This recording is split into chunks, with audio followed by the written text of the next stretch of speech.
पिछले क्लास में हम लोगों ने पढ़ा था जंतुओं में पोषण। उसमें हम लोगों ने मानव में पाचन क्रिया को समझा था कि मानव में पाचन की प्रक्रिया कैसे संपन्न होती है। पाचन की प्रक्रिया को मुख गुहा से शुरू करके हमने छोटी आंत तक पाचन की क्रिया कैसे संपन्न होती है इसको समझा था। और अपचा हुआ भोजन बड़ी आंत में जाता है, उसके बाद उसका क्या होता है उसको हम लोगों ने पढ़ा था। आज के क्लास में हम लोग देखेंगे कि प्रकाश संश्लेषण की क्रिया क्या है। यह क्रिया पौधों में कैसे संपन्न होती है, क्या सभी पौधों में प्रकाश संश्लेषण की क्रिया होती है, इसको आज हम लोग समझेंगे। आप सब जानते हैं कि इस धरती पर जितने भी जीव हैं सभी जीवों को अपने शारीरिक गतिविधि करने के लिए या अपना मेटाबॉलिक एक्टिविटीज को करने के लिए ऊर्जा की जरूरत होती है। और यह जो ऊर्जा है उससे भोजन से मिलता है। ठीक उसी तरह जो पौधे होते हैं उन पौधों में भी जो मेटाबॉलिक एक्टिविटीज होता है, मेटाबॉलिक एक्टिविटीज कहने का मतलब सिंपल सा यह समझिए कि पौधा का जो शरीर है उस शरीर में जो केमिकल रिएक्शंस हो रहे हैं, रासायनिक अभिक्रियाएं हो रही हैं, उन सभी रासायनिक अभिक्रियाओं को हम लोग एक साथ कहते हैं मेटाबॉलिक एक्टिविटीज, उपापचयी क्रियाएं। तो पौधे के शरीर में जो उपापचयी क्रियाएं हो रही हैं उन क्रियाओं को संपन्न कराने के लिए भी ऊर्जा की जरूरत होगी। और यह ऊर्जा कहां से आएगी? तो यह ऊर्जा भोजन से आता है। पौधों में भोजन बनाने का एक विशेष गुण है, पौधे अपना भोजन स्वयं बना लेते हैं। और जिस प्रक्रिया से पौधे अपना भोजन बनाते हैं उसी प्रक्रिया को कहते हैं प्रकाश संश्लेषण। यह क्रिया पौधों में कैसे संपन्न होती है इसी को हमको समझना है। तो यहां पर हम लोग देख रहे हैं कि एक पौधा है। यह बात हमको ध्यान में रखना है कि प्रकाश संश्लेषण की क्रिया अगर पौधे की बात हम करें तो सिर्फ हरे पौधे में संपन्न होती है। तो यहाँ एक पौधा है जिसमें पत्तियां हैं और यह पत्तियां हरी पत्तियां हैं। पौधे का हरा भाग जो होता है वह मुख्य रूप से पत्तियां ही होती है। अगर पौधे का तना हरा है, जो नए पौधे होते हैं उसका तना हरा होता है, तो वहां भी प्रकाश संश्लेषण की क्रिया होती है। प्रकाश संश्लेषण की क्रिया मुख्य रूप से पत्तियों में होती है, यह सही है। लेकिन हम लोग यहाँ यह समझेंगे कि प्रकाश संश्लेषण की क्रिया पत्तियों के अलावा तनों में भी संपन्न हो सकती है। कैसे? क्योंकि अगर तना हरा है तो वहां भी प्रकाश संश्लेषण की क्रिया होगी। कहने का मतलब पौधों के हरे भाग में प्रकाश संश्लेषण की क्रिया संपन्न होती है। कुछ पौधे ऐसे होते हैं जो हरे नहीं होते, तो वहां प्रकाश संश्लेषण की क्रिया नहीं होगी। जैसे बहुत सारे कीटभक्षी पौधे होते हैं। एक उदाहरण आप समझ सकते हैं, पिटचर प्लांट। वह अपना भोजन नहीं बनाता है, वह भोजन के लिए दूसरों पर निर्भर रहता है। तो उसको आगे हम लोग देखेंगे। मेरा यहाँ पर यह कहना है कि प्रकाश संश्लेषण की जो क्रिया है वह पौधों के हरे भाग में संपन्न होती है। यह क्रिया क्या है इसको समझिए। यहाँ एक पौधा है, उसकी पत्तियां हैं, पत्तियां हरी है। हरी क्यों है? क्योंकि उसमें क्लोरोफिल होता है। क्लोरोफिल क्या है इसको भी हम लोग समझेंगे, तत्काल प्रोसेस को समझते हैं। क्लोरोफिल को हिंदी में हम लोग कहते हैं कि पर्णहरित। पौधों का यह जड़ है, यह रूट है, और यह रूट जो है सॉइल से, मिट्टी से वाटर को एब्जॉर्ब करके धीरे धीरे यह ऊपर पहुंच जाता है। इसमें एक सिस्टम है, जाइलम होते हैं जो पौधे के पानी को ऊपर पहुंचाते हैं। आगे इसको हम सब लोग देखेंगे। यहाँ सनलाइट है, सूर्य का प्रकाश इस पर पड़ रहा है। पत्तियों में छोटे छोटे छिद्र होते हैं। पत्तियों के सतह पर छोटे छोटे छिद्र होते हैं जिसे हम लोग कहते हैं एस्टोमाटा, रंध्र। और उस रंध्र के द्वारा गैसों का आदान प्रदान होता है, जिसे इंग्लिश में हम लोग गैसियस एक्सचेंज कहते हैं। CO2 अंदर गया, ऑक्सीजन बाहर आया, या ऑक्सीजन अंदर गया, CO2 बाहर आया। यह गैसियस एक्सचेंज होता है स्टोमाटा के द्वारा। यहां हम देख रहे हैं क्या कि पौधे क्लोरोफिल की उपस्थिति में, यहाँ क्लोरोफिल है, हरा है, ग्रीन लिप्स है तो क्लोरोफिल है। क्लोरोफिल की उपस्थिति में सूर्य के प्रकाश द्वारा, सनलाइट जरूरी है, सूर्य के प्रकाश द्वारा CO2 और H2O की सहायता से ग्लूकोज का निर्माण कर लेता है। इस प्रक्रिया को हम कहते हैं प्रकाश संश्लेषण। इसको एक बार और समझ लीजिए, सुन लीजिए।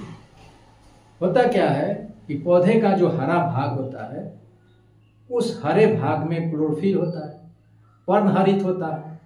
पर्णहरित के कारण ही पौधे का पत्ती हो या तना हो वह हरा होता है। तो क्लोरोफिल वहां पर है, तो क्लोरोफिल की उपस्थिति में सनलाइट का सहयोग लेकर, सनलाइट का उपयोग कर CO2 और H2O, कार्बन डाइऑक्साइड और जल की सहायता से पौधे अपने शरीर में, पत्तियों में ग्लूकोज का निर्माण कर लेता है। इसी प्रोसेस को हम लोग कहते हैं प्रकाश संश्लेषण। यहां पर होता क्या है, जो ग्लूकोज बना वह ग्लूकोज पूरे पौधे में सप्लाई हो जाएगा। यहाँ ग्लूकोज बना है, यह ग्लूकोज इधर चला जाएगा, ऊपर चला जाएगा, पौधे के भिन्न भिन्न भागों में चला जाएगा। उस ग्लूकोज से ऊर्जा की प्राप्ति करेगा पौधा। जो ग्लूकोज बच गया, जो ग्लूकोज एक्स्ट्रा रह गया, वह ग्लूकोज ट्रांसफर हो जाता है, वह ग्लूकोज बदल जाता है स्टार्च में, और यह जो स्टार्च है पौधे के भिन्न भिन्न भागों में जाकर जमा हो जाता है। जैसे जड़ में जमा हो जाएगा, फल में जमा हो जाएगा, तना में जमा हो जाएगा, पत्ती में जमा हो जाएगा। तो पौधे के भिन्न भिन्न भागों में ग्लूकोज किस रूप में बदल के जमा होगा, तो वह स्टार्च के रूप में जमा हो जाता है। यहां हम देख रहे हैं कि फोटोसिंथेसिस के लिए कुछ कंडीशन का होना जरूरी है। तो एक टॉपिक यहां पर हम लोग चर्चा करेंगे, कंडीशन नेसेसरी फॉर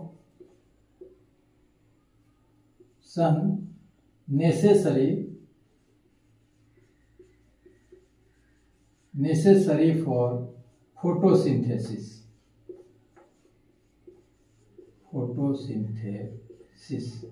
फोटोसिंथेसिस के लिए, प्रकाश संश्लेषण के लिए किन किन चीजों का होना जरूरी है। यहां हम लोग देख रहे हैं कि सबसे पहले क्या होना जरूरी है। सबसे पहला कि क्लोरोफिल होना चाहिए, क्लोरोफिल होना चाहिए, पर्णहरित जिसको कहें। उसके बाद सनलाइट भी होना चाहिए, सनलाइट, सूर्य का प्रकाश होना चाहिए। तीसरा CO2 होना चाहिए, और चौथा H2O जल होना चाहिए। मतलब क्लोरोफिल, सूर्य का प्रकाश, कार्बन डाइऑक्साइड और जल, ये सब एक दूसरे का सहयोग करके ग्लूकोज मतलब भोजन का निर्माण करते हैं। तो यह कंडीशन है जो फोटोसिंथेसिस के लिए जरूरी है।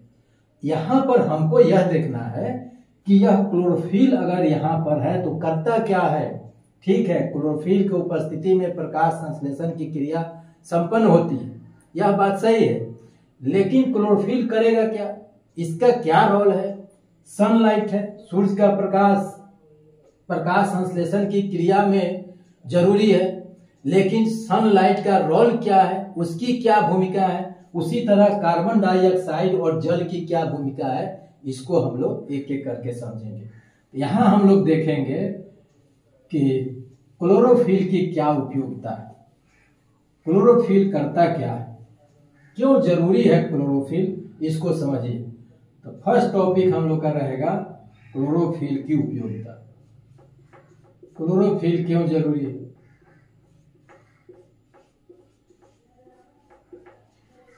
क्लोरोफिल, पहले समझिए कि क्लोरोफिल है क्या, ये पर्णहरित क्या होता है।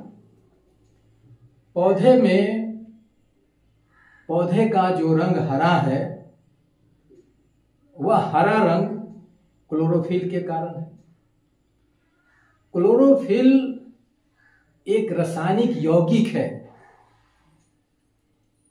एक केमिकल कंपाउंड है जो पौधों में हरे रंग को देता है। कहने का मतलब मेरा यह है कि पौधा में जो हरा रंग है वह हरा रंग क्लोरोफिल के कारण है।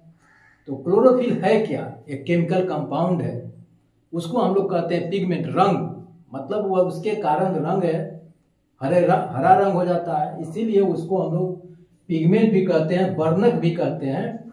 लेकिन एक्चुअली यह है केमिकल कंपाउंड। यह जो है क्लोरोफिल मुख्य रूप से कई तरह के होते हैं।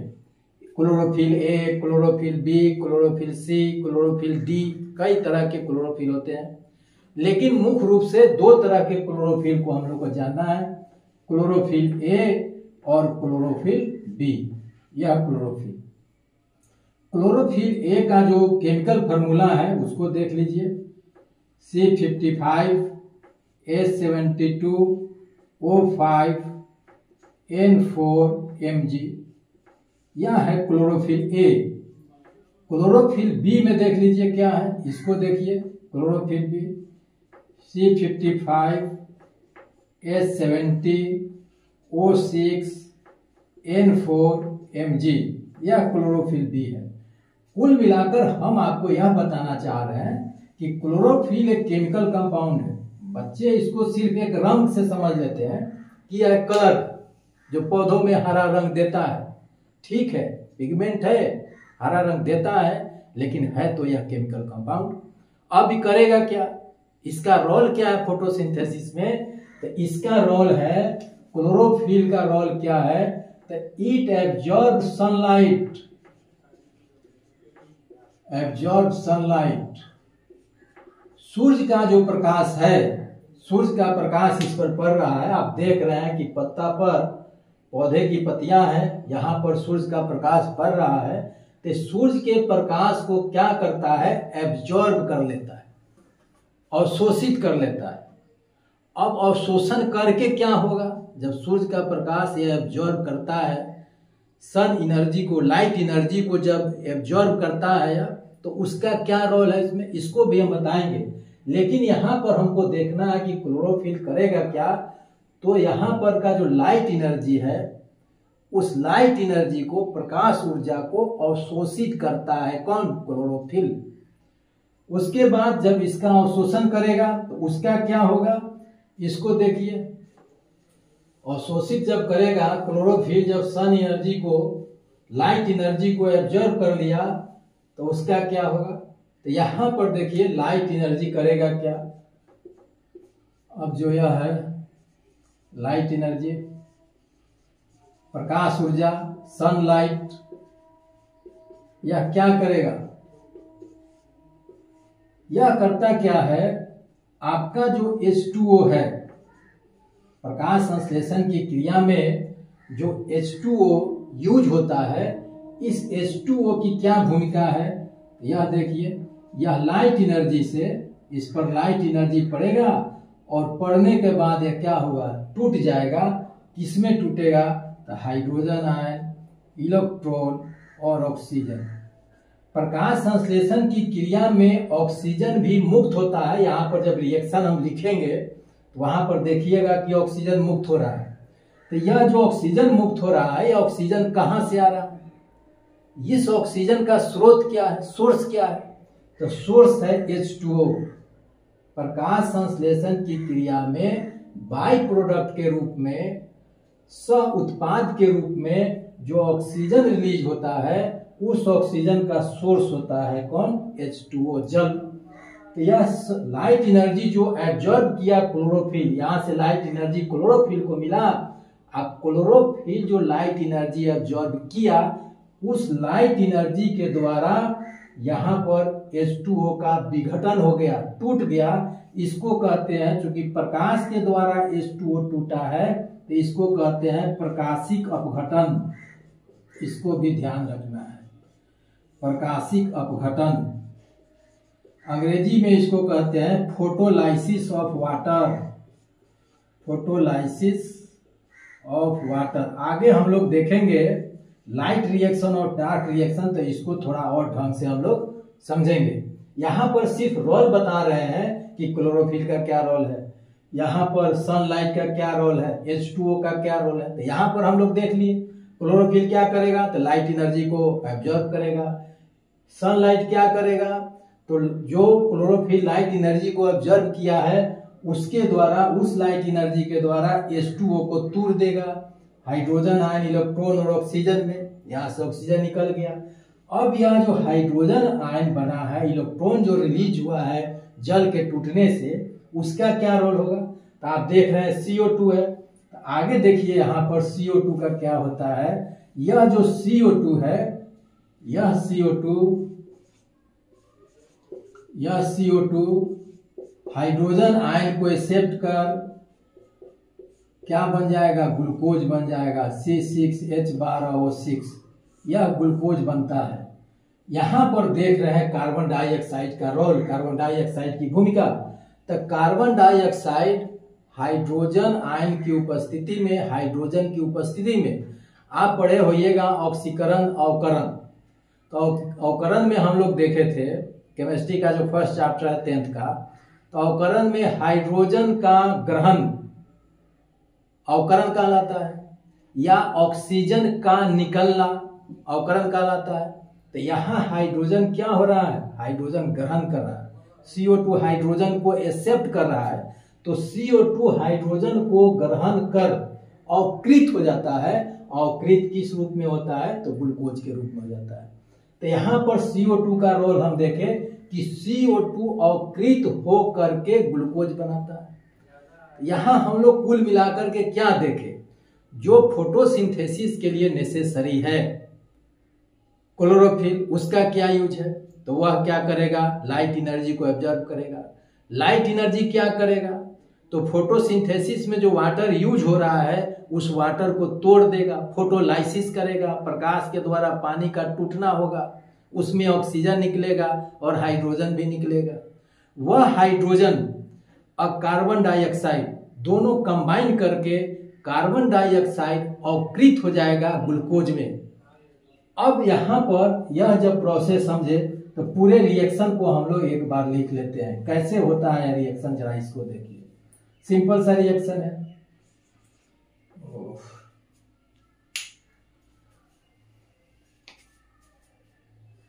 CO2 H2O क्या होगा, थोड़ा देखिए इसको।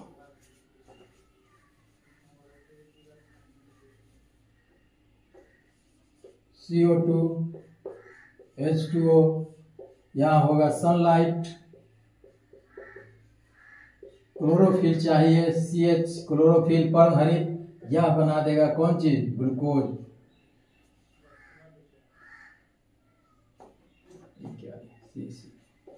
यह बनाएगा ग्लूकोज और निकलेगा ऑक्सीजन।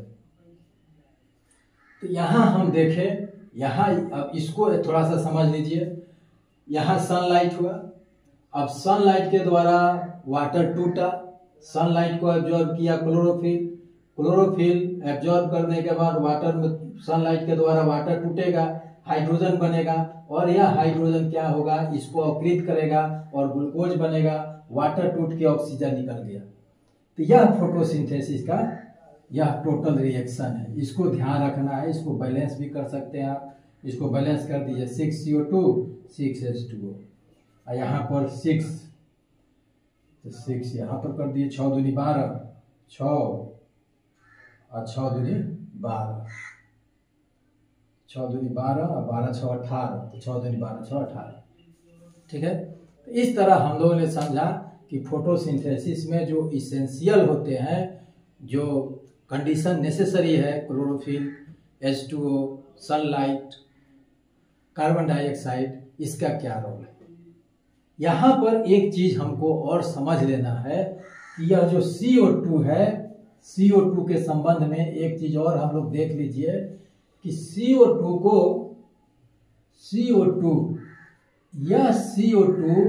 को जनरली कितना यूज है इसका, क्या यूज है इसका, इसको थोड़ा सा यहाँ पर समझना जरूरी है। यह अगर CO2 नहीं होता तो CO2 अवकृत होकर के ग्लूकोज रिड्यूस्ड होता है। हाइड्रोजन जब ग्रहण करेगा, वाटर का हाइड्रोजन ग्रहण करेगा तो यह रिड्यूस हो जाएगा, और रिड्यूस होकर के ग्लूकोज बनाएगा, अवकृत होकर के ग्लूकोज बनाएगा। अगर CO2 नहीं होता तो यह ग्लूकोज नहीं बनता। पहला चीज CO2 की भूमिका देखिए, CO2 नहीं होता तो प्रकाश संश्लेषण की प्रक्रिया में ग्लूकोज का निर्माण नहीं होता, भोजन नहीं बनता। अब भोजन पौधे को नहीं मिलता तो पौधा नहीं होता, अब पौधा नहीं होता तो हम लोग भी नहीं होते। पूरे यूनिवर्स को बनाए रखने में CO2 की भूमिका है। दूसरा चीज CO2 की भूमिका एक और जानिए कि धरती का, वातावरण का जो तापमान है, जो तापमान बना हुआ है, जो जीने के लिए जरूरी है, वह तापमान भी CO2 ही मेंटेन करके रखता है। CO2 के कारण ही वातावरण का तापमान बना हुआ है। अगर CO2 नहीं होता तो वातावरण का तापमान इतना नीचे गिर जाता कि यहाँ पर जीवन संभव नहीं होता।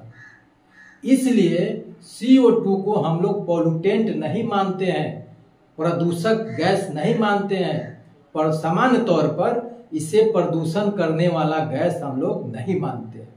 इसकी उपयोगिता है, क्योंकि पौधा जो भोजन बना रहा है वह भोजन CO2 से ही बन रहा है। CO2 नहीं रहेगा, उसका अवकरण नहीं होगा, अवकरण नहीं होगा, ग्लूकोज नहीं बनेगा। ग्लूकोज पौधे को नहीं मिलेगा तो पौधा नहीं जिंदा, तो हम नहीं जिंदा। दूसरा चीज की जो तापमान है, जो तापमान बन करके मेंटेन रखे हुए तापमान को, जो तापमान जीने के लिए जरूरी है, वह CO2 के ही कारण है। CO2 नहीं होता तो तापमान बहुत नीचे गिर जाता और यहाँ पर जीव का होना संभव नहीं होता। इसीलिए CO2 को हम लोग प्रदूषक भी नहीं मानते हैं। जनरली सामान्य तौर पर इसको प्रदूषण करने वाला गैस हम लोग नहीं मानते हैं। ठीक है, आगे हम लोग देखेंगे लाइट रिएक्शन और डार्क रिएक्शन। लाइट रिएक्शन में क्या होगा, प्रकाशिक अभिक्रिया, अप्रकाशिक अभिक्रिया। प्रकाश अभिक्रिया में क्या होगा और अप्रकाशिक अभिक्रिया में क्या होगा, इसको हम लोग समझेंगे।